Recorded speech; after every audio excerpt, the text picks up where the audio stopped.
We'll wait till it says live.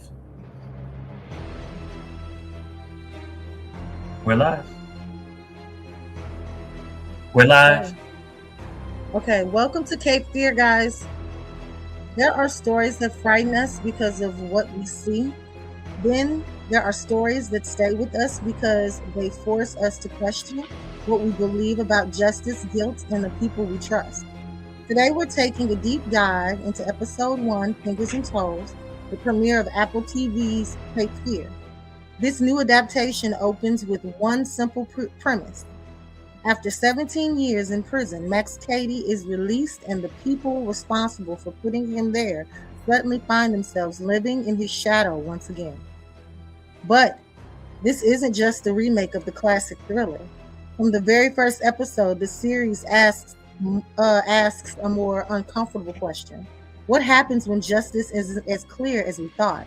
Every conversation, every lingering glance, and every decision is wrapped in uncertainty.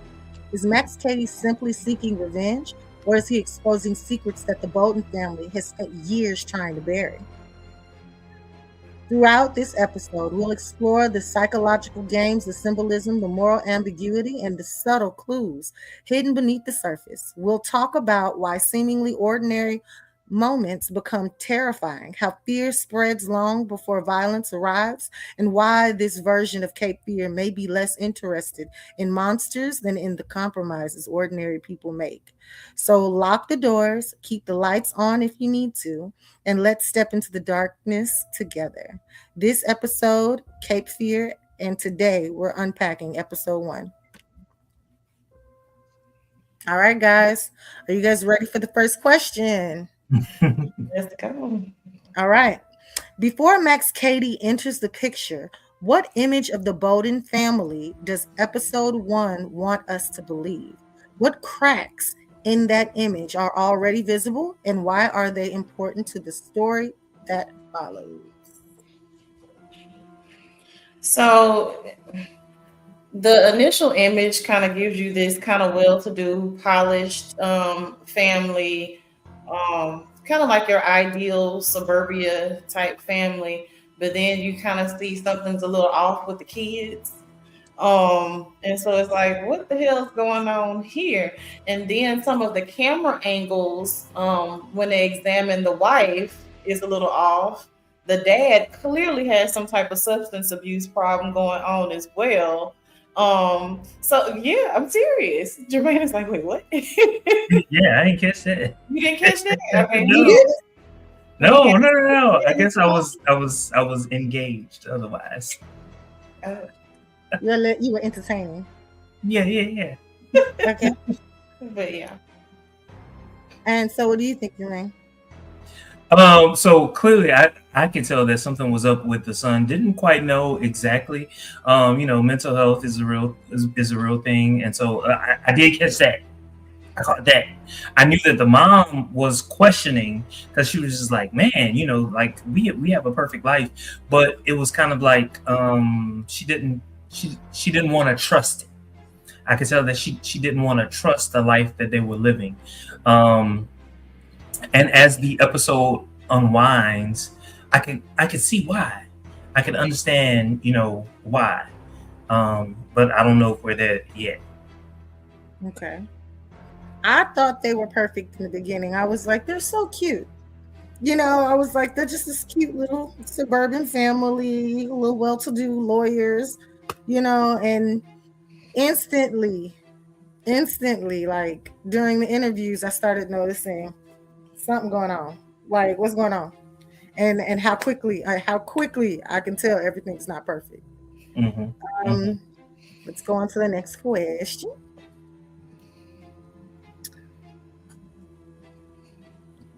How does the opening phone conversation manipulate the audience's assumption about the woman? Who did you believe she was? And before the episode revealed more information, the woman who committed suicide. Who do you guys think she was? I didn't know who the fuck that woman was. I just knew she was crazy. Like why would you do that? And then because she wants to prove that somebody else is innocent, you gonna kill yourself? That don't make too much sense. This is craziness on top of craziness. That's what I was thinking. And Mormon, hell yeah.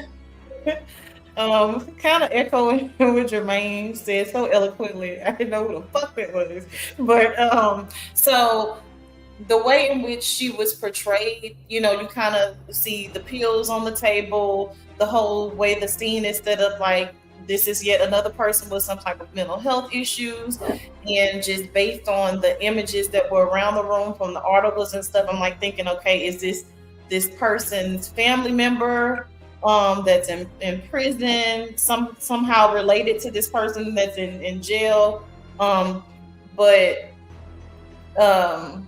as far as the opening phone conversation manipulating the audience's assumption, we're kind of led to believe that someone is coercing her into taking her own life because she's already kind of mentally ill. Mhm. Not kind of, but very.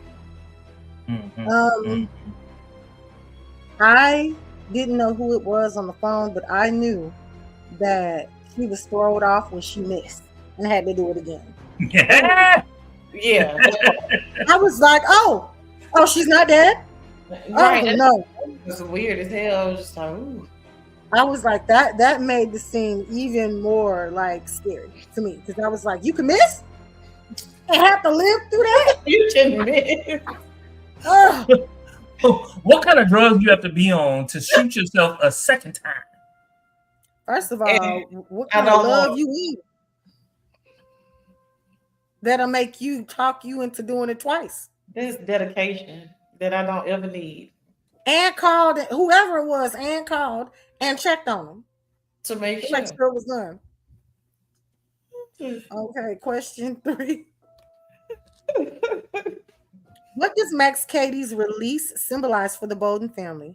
Is it simply the release of a former prisoner or the return of a past they thought they had buried? Yeah, the way in which they are afraid of this man, and on one hand, like I kind of get it, but it leads me to believe that they actually thought that he was guilty. You know what I'm saying? Like why else would they be so fearful of him? If they thought that he was innocent, then they would be like, okay, yeah, good. You know what I'm saying? But the fear that they have, and then at the end of the episode, I've not seen all the other episodes, but at the end of the episode, when Max whispered in what's her name, Anna? When he whispered in her ear, and he basically said, I ain't telling nobody.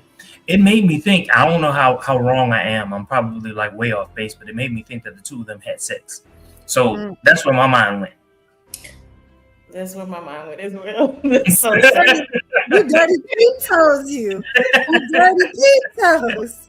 But for me, his release symbolizes complete and utter reckoning for this family, from this former prosecutor and this lawyer, because they're, obviously, I would agree when I say no one thinks that, or at least they don't think that he was innocent, but there's something else at play. There's something else that we don't know about as viewers yet. And so I just think it's some sort of reckoning, because why else would you come to that fundraiser? Why are you showing up at my house? Why are you whispering? I didn't tell nobody. Is that little girl for you? Is this your daughter? Like, what's going on? I want to know. Fingers and toes. The name of the episode, bro. Trippy. Okay, next question. The discovery of the 4 skunks in one of the episodes, in episode 1, was an unsettling image. What do you think it represents, and how does it establish the psychological tone of Cape Fear before the real confrontation even begins? It represents their family. Caught that instantly? No, only because you asked the question. I didn't catch it. Even before Max. What is that? I said so you instantly thought that when you saw her pulling him out, or did you think about it after Max Cady was released? Once you asked the question, to me, It was like, oh, okay. Oh yeah. I didn't think about it until after. You said you didn't think about it until afterwards. I Yeah, caught after it he got instantly. released. I'm like, each one of the when I watched it, I was like, oh, this is a message. You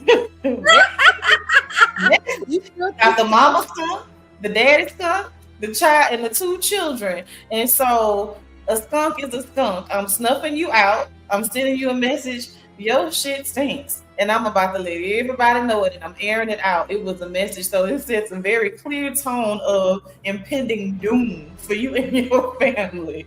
Did you catch it from the beginning? I did. That's the way you felt? Okay. That is 100% the way I felt when I saw them skunk when that girl pulled them out that pool and laid them out. 1, 2, 3, 4. I say,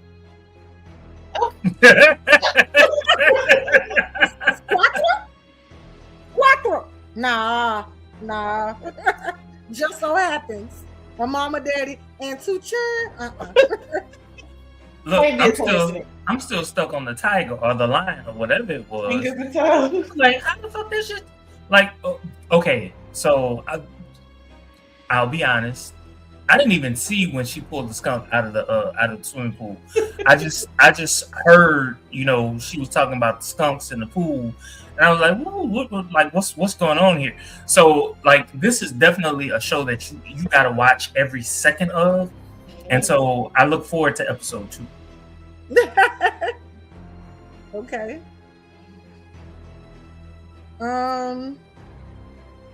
What does the exchange between Zach and Tom about changing schools reveal about the father-son relationship, and doesn't hint at a deeper family tension?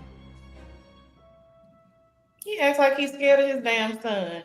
First of all, I'm not asking your permission to enter nowhere that I pay fucking bills. Let me be very clear. I'm not asking. I'm coming in, and I'm coming in hot. And as far as him changing schools, I'm wondering if he got into something weird or nefarious at his previous school, had some type of mental break or whatever, but they don't have a very strong father-son relationship. To me, it just seems very fear-based, and they tiptoe around the son. So I don't know what has gone on with him, but I'm curious to see how it unfolds.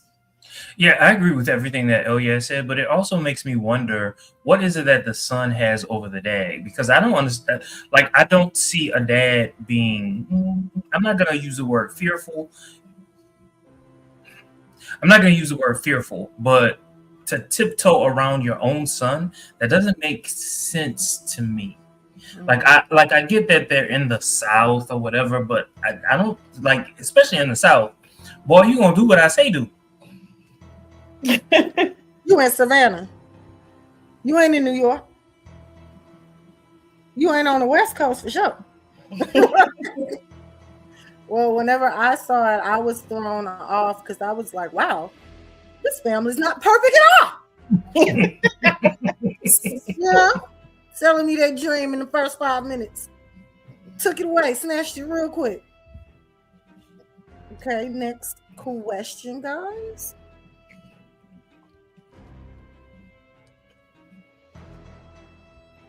Episode 1 repeatedly suggests that Tom needs help keeping his emotions in check.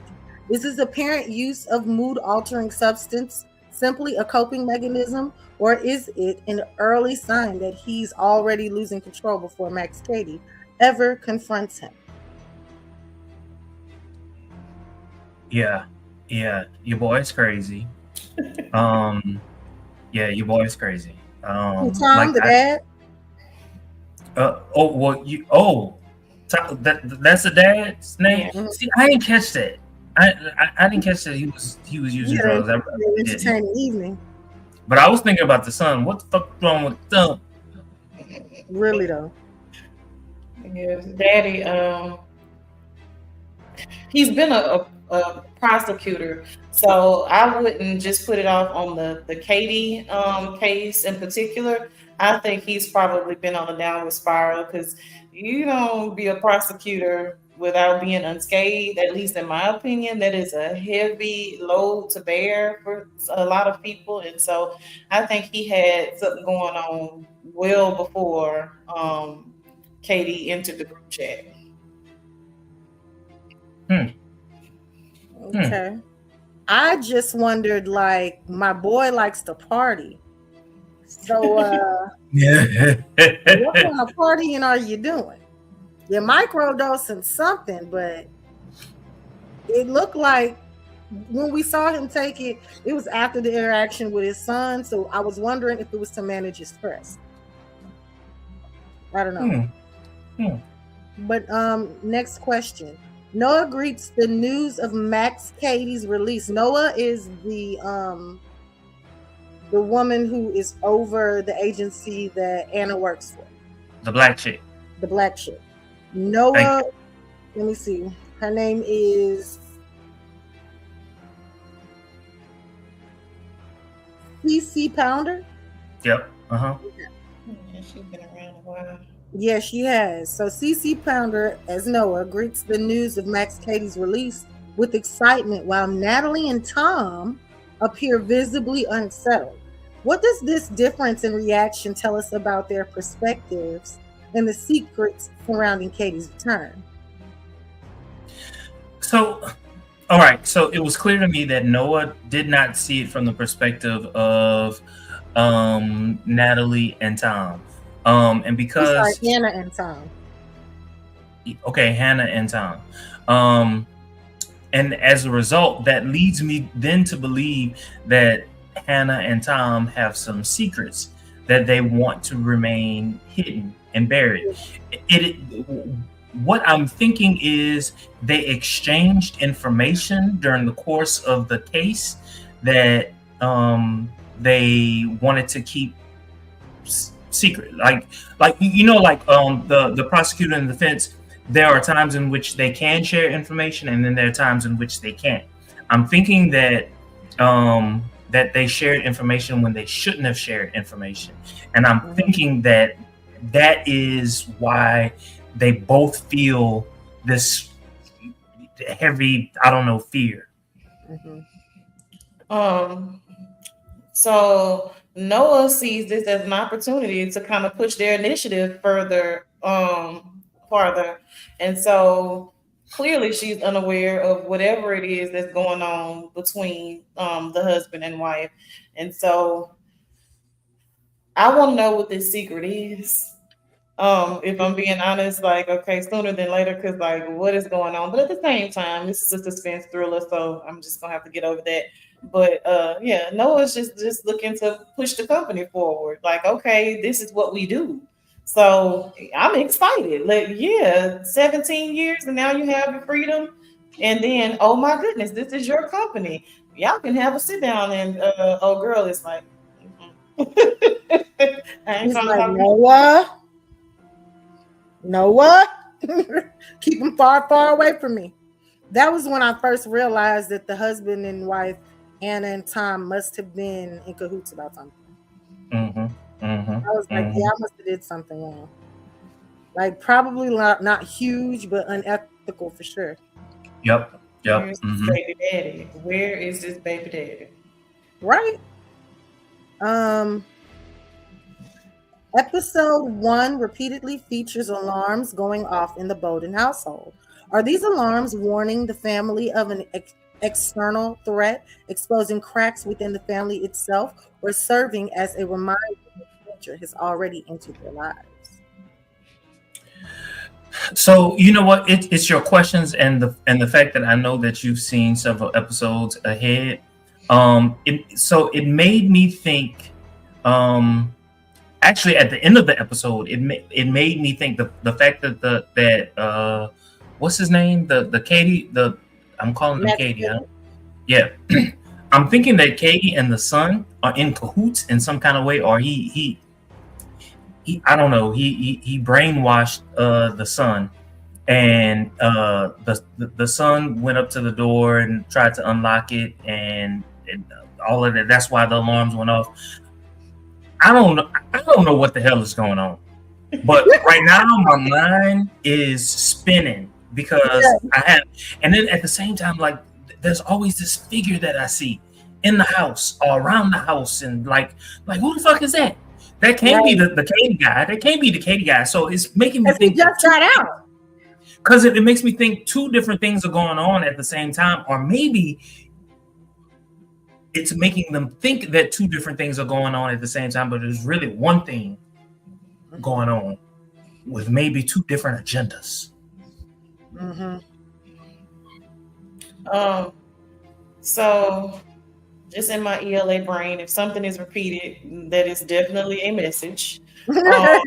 Alarms, danger, warning. This cannot be good. And for all this money that y'all got, the alarm system can't just be faulty and broken. So it's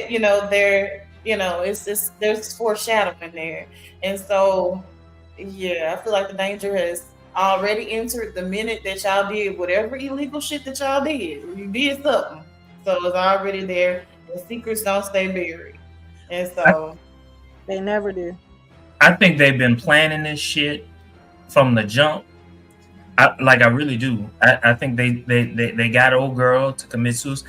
I think they making everybody go crazy and do some dumb shit. Why else would you cut your toe off? I don't understand these things. Or show up to get your toe cut off. I would have left. As soon as I hadn't been inebriated a time or two, I would have left. I ain't never just put the toes out there. You got the scissors out and double dog dared me to slice that little piggy off, I'd have had to go. Mm-hmm. Yeah, and I got a high threshold for pain, but ain't not one of my piglets coming off. Uh-huh. And then to walk home like that, right? Mangled. Okay, the next question.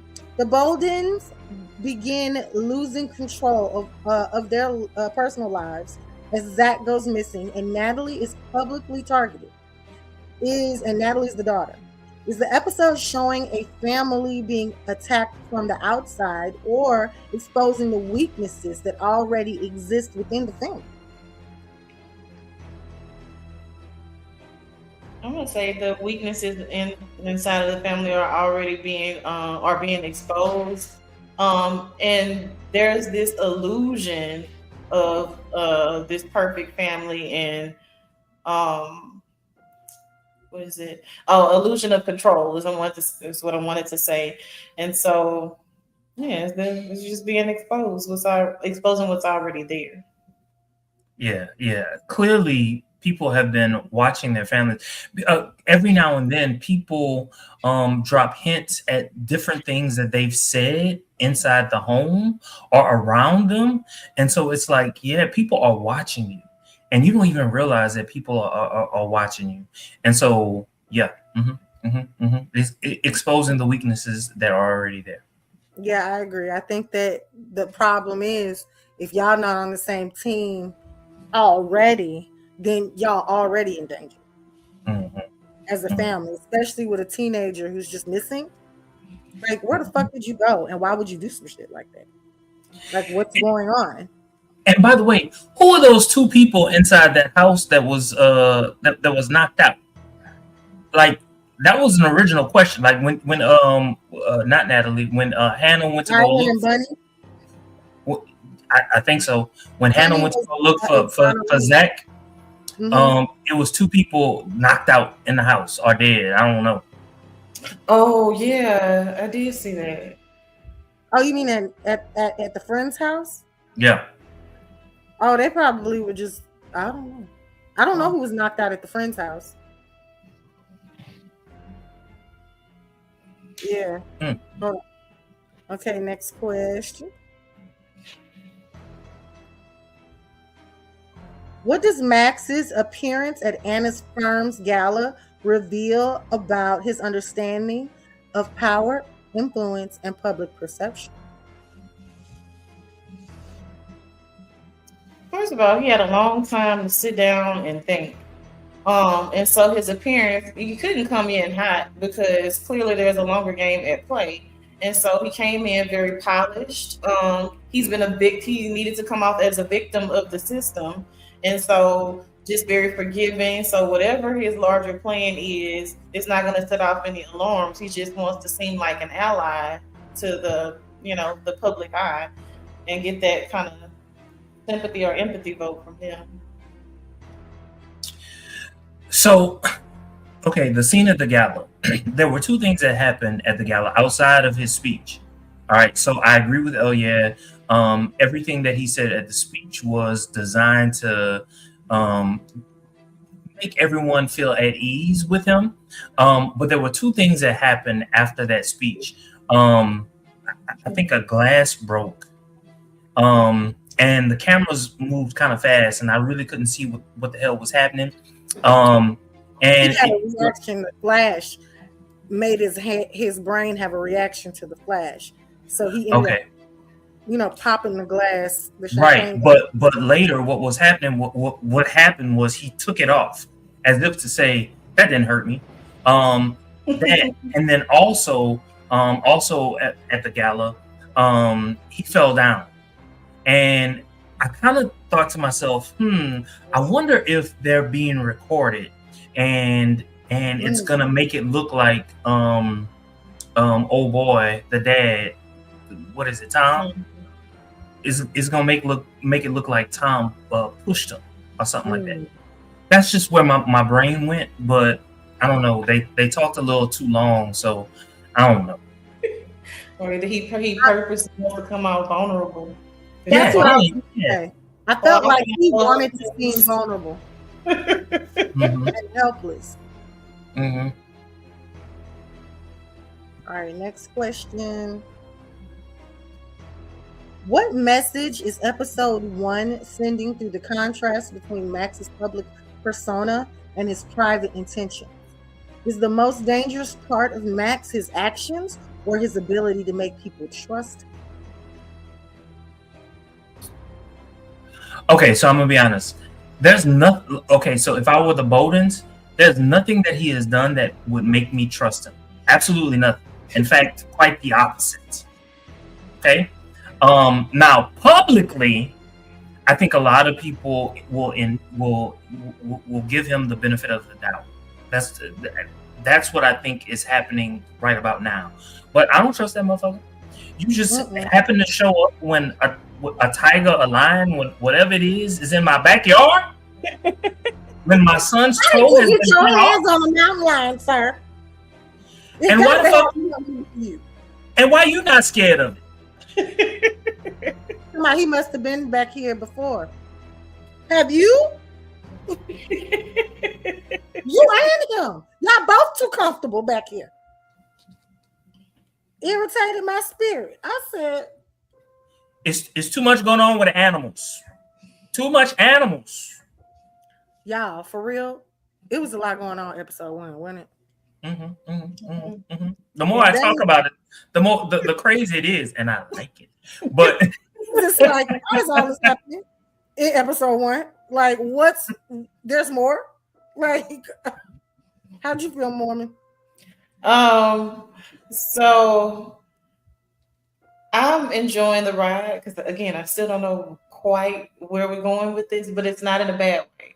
And so I do like the suspense, to where I don't have a ton of predictions about where this is gonna go.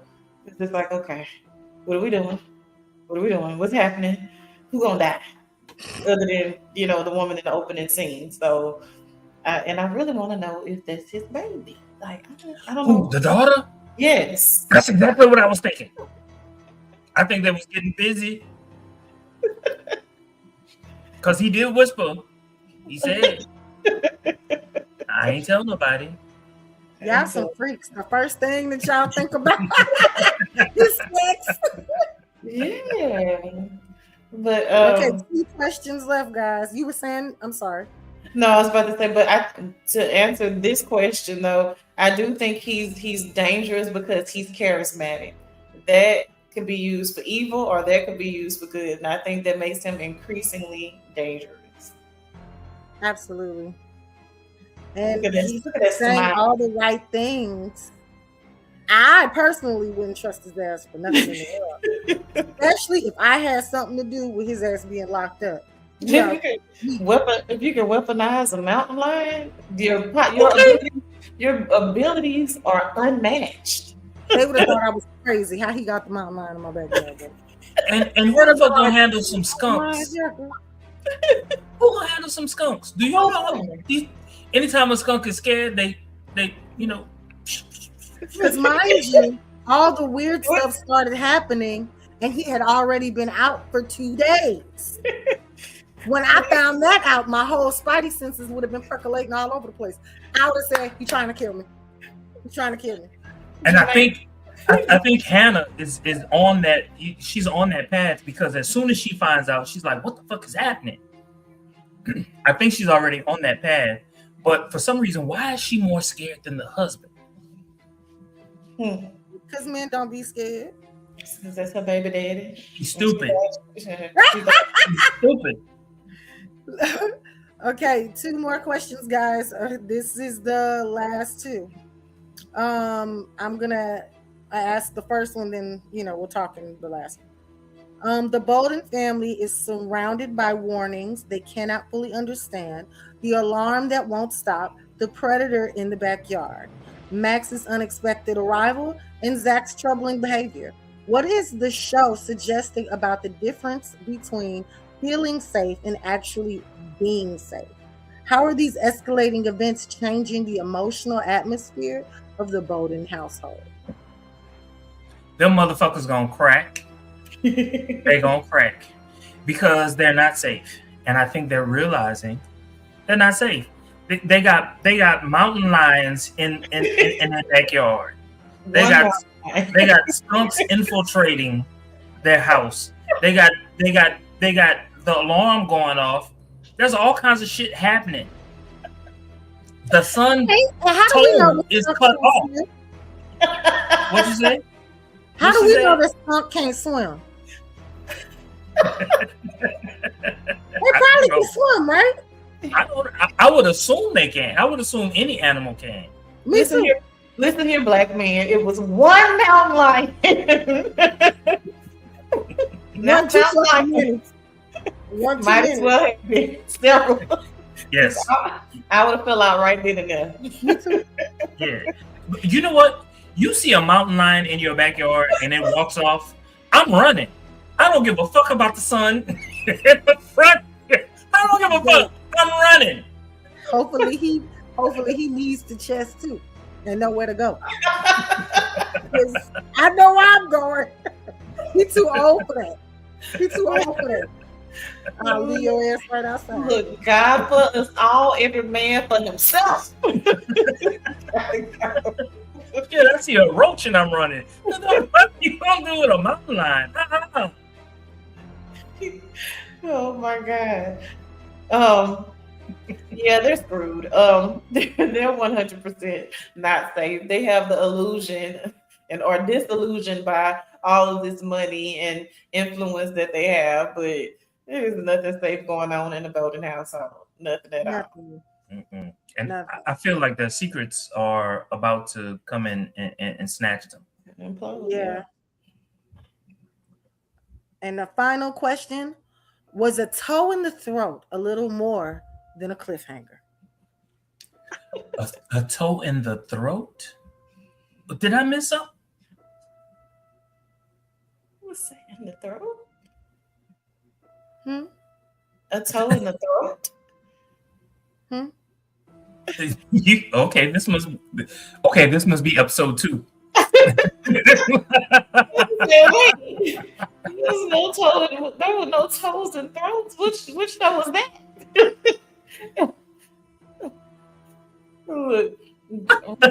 Erica, I don't know if you did this on purpose to serve as the cliffhanger, but did you see that toe? That you saw the bone? Yeah, that thing was gone. I also looked at the big toe. That toe gone?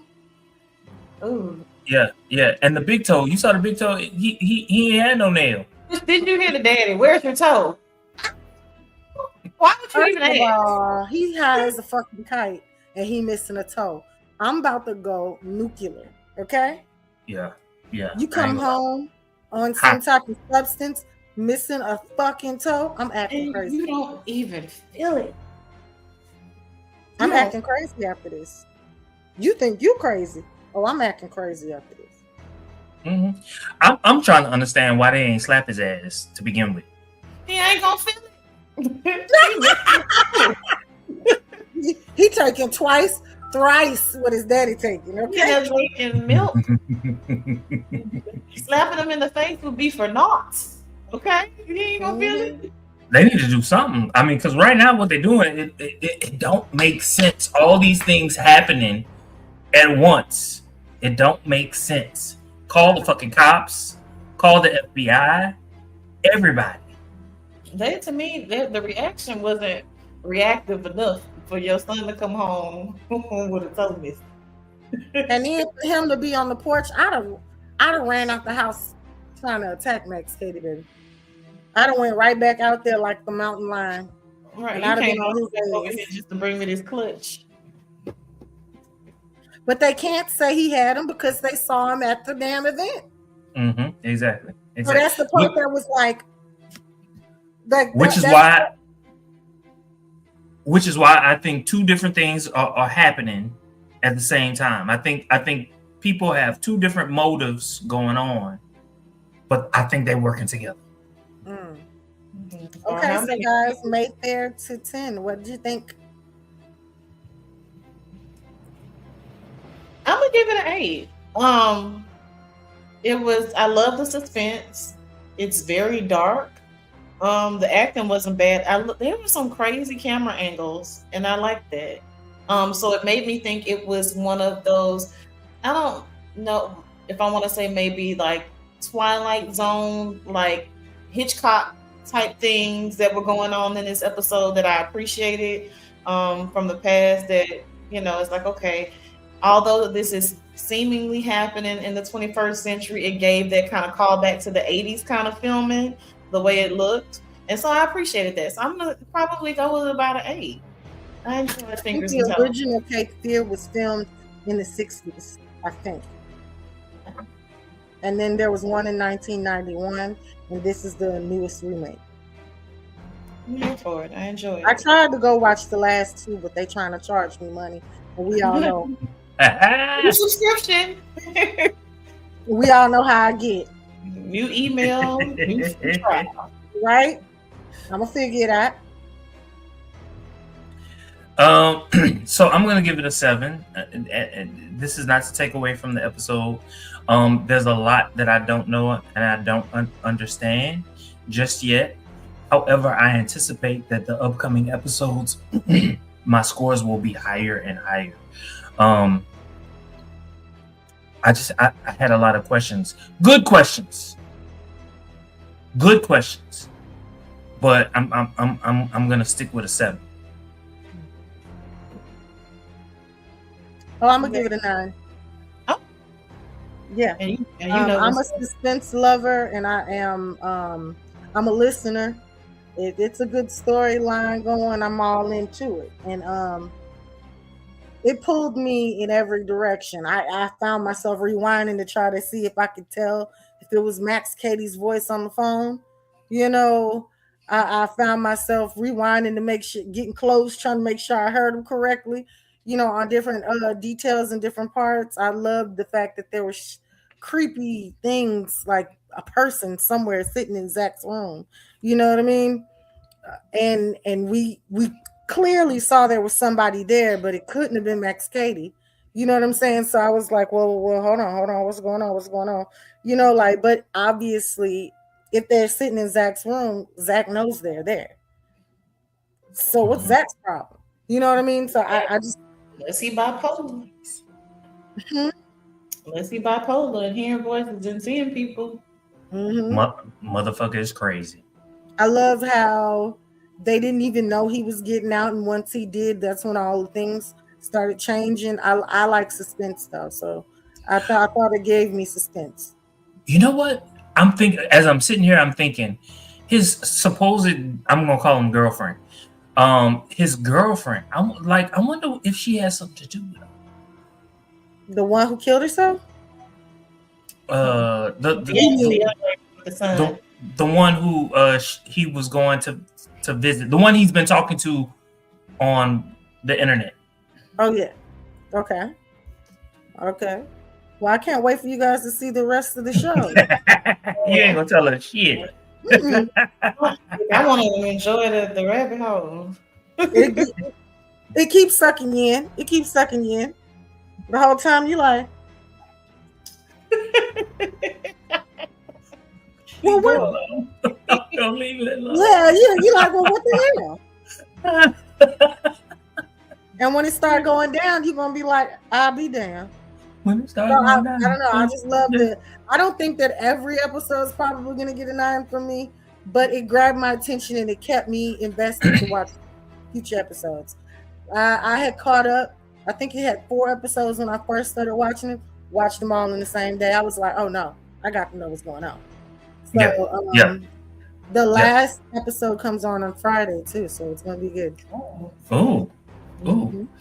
Yeah, I might kind of catch up. I might catch up. I ain't gonna lie. It surprised me. It surprised me in a good way. Yeah. I'm invested. Well, that will be all for us today then, guys. All right, until next time, don't forget to like, comment, subscribe, and share on all your social media. See y'all. We've got questions and we know you have answers, so make love to our senses in the comments. Drop them down below.